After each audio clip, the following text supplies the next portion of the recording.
Un saludo fraterno para todos los amigos y hermanos que siguen estas reflexiones, estas pistas dominicales del Evangelio y que con gusto elaboramos desde el Instituto Bíblico Pastoral Latinoamericano de Uniminuto en la ciudad de Bogotá. De vuelta al tiempo ordinario, para este segundo domingo, la liturgia nos presenta el texto tomado del Evangelio de Juan, capítulo 1, versos 29 al 34. El marco narrativo que inicia en el verso 19 de este mismo capítulo nos presenta dos contrastes que reflejan dos actitudes. En la primera parte del capítulo, lo que llamaríamos el verso 1 al 18, se habla del testimonio de la palabra, que también es el prólogo del mismo Evangelio.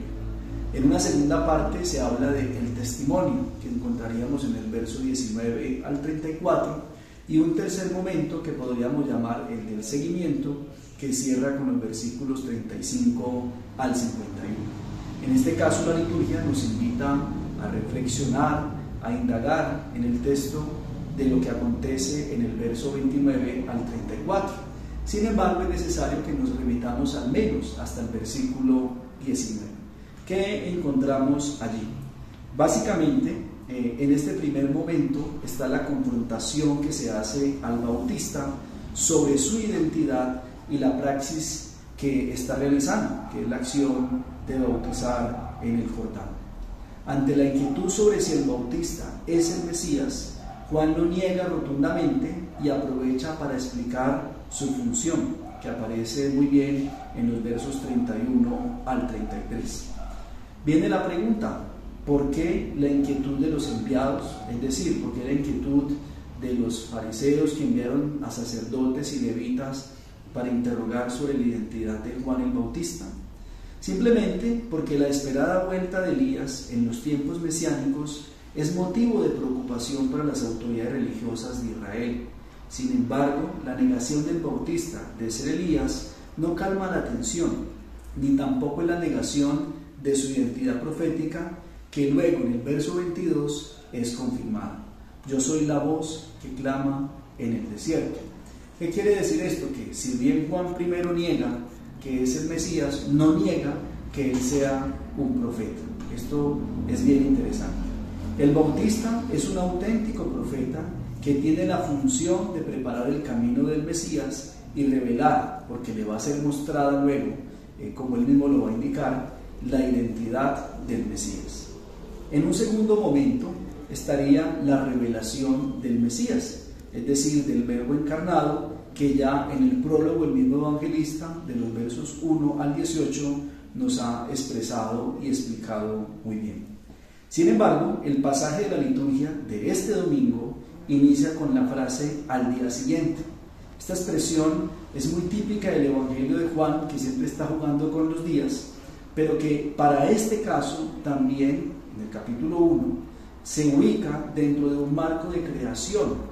Es decir, lo que nos está planteando el narrador es que estamos viendo un relato de creación que arrancó en el verso 1 del mismo capítulo y que va a terminar posteriormente en el verso 34, que es donde hoy termina el texto que nos propone la liturgia. Al mismo tiempo, esa frase evoca la actitud que debe tener el lector y seguidor de Jesús.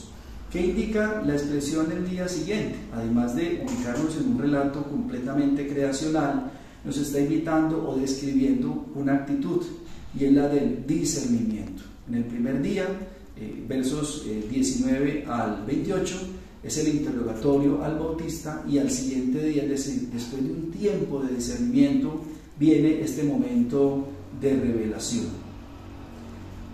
Dado el tiempo para la revelación, al día siguiente, Jesús va hacia el Bautista. Esto es muy interesante porque no es el Bautista el que va hacia Jesús, ¿sí? Que sería finalmente quien le mostraría o se revelaría. Por el contrario, es Jesús quien va al Bautista, porque va a ser Juan, como lo decía la tradición profética de Malaquías, es decir, Elías que ha vuelto en la persona del Juan el Bautista, quien muestra y señala al Verbo encarnado. Tras ese movimiento viene lo que sería la clave de todo el pasaje. He ahí el Cordero de Dios que quita el pecado del mundo. Miremos un poco algunos detalles sobre este versículo que sería el 29, empezando el texto que nos propone la liturgia. Jesús, el Cordero de Dios. Aunque en griego amnos traduce oveja o cordero, en arameo la expresión es un poco más completa, porque traduce taleia. Esta es más amplia porque nos describe tres significados. Puede ser siervo, cordero o niño, y permite ver más allá, o permite ir más allá del valor sacrificial de Jesús, de su inocencia en el sacrificio, lo que automáticamente nos traslada a la escena del sacrificio de Isaac, que aparece en el capítulo 22 del libro del Génesis, y al mismo tiempo, por eso la taleia es más amplia, en la figura del Cordero Pascual que aparece en el libro del Éxodo en capítulo 12. Desde esta perspectiva, enmarcar a Jesús como Cordero en estas grandes tradiciones, por un lado la patriarcal y por el otro lado la mosaica, es un argumento bien desarrollado por el evangelista, por Juan, para confirmar la identidad de Jesús como Mesías. Marcos, Mateo y Lucas harán esa confirmación a su estilo. Recordemos que Marcos lo dice directamente en los primeros versículos. Por su parte, Juan lo hará desde la figura del Cordero de Dios. La otra expresión que llama mucho la atención y es muy interesante es la expresión el que quita el pecado del mundo. Hemos dividido esta frase en dos. La frase completa es: he ahí el Cordero de Dios que quita el pecado del mundo. En este segundo momento de la frase tendríamos que preguntarnos ¿de qué pecado se trata? ¿De qué pecado está hablando el evangelista? En el Evangelio de Juan, el negarse a creer en Jesús ya es de por sí un pecado, pero no en plural, sino en singular. En singular, la expresión pecado en griego, hamartia, porque no se trata de pecados, sino del pecado, que para el caso del Evangelio de Juan produce la ceguera de un corazón que se niega a creer.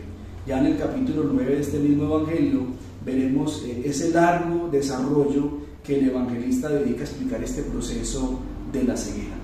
El proceso entonces para llegar a creer es un largo camino de discernimiento que ya estaba también planteado en los versículos anteriores, que tendrá que hacer el lector, a la vez también el creyente, para abrirse a la fe en Cristo.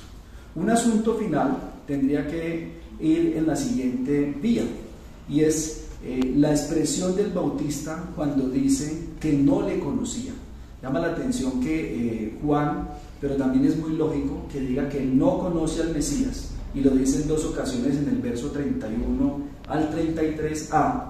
¿Y por qué esa expresión del Bautista si ya ha dicho en el verso 29 otra cosa? Pues esto es propio de la tradición judía sobre el Mesías, quien no se distinguía en nada de los hombres y debía permanecer incógnito hasta el día en el que fuera manifestado como Mesías, en este caso por Elías, vuelto a la tierra, como lo dice el libro de Malaquías en el capítulo 3, versos 23 al 24.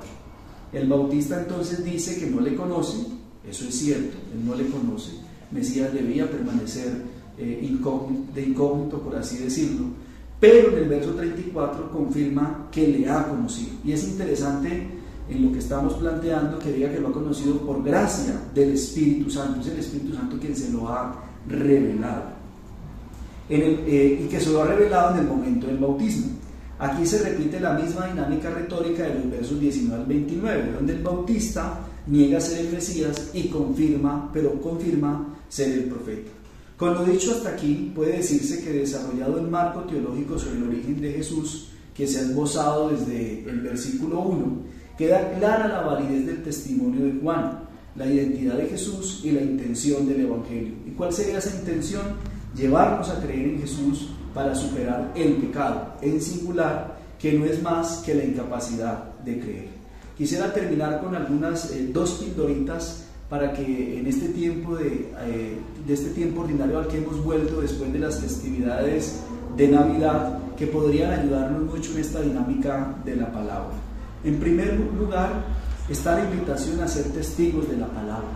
Esto implica leer, contemplar y profundizar en cada momento la palabra, con la convicción de que en ella está la puerta para empezar a creer.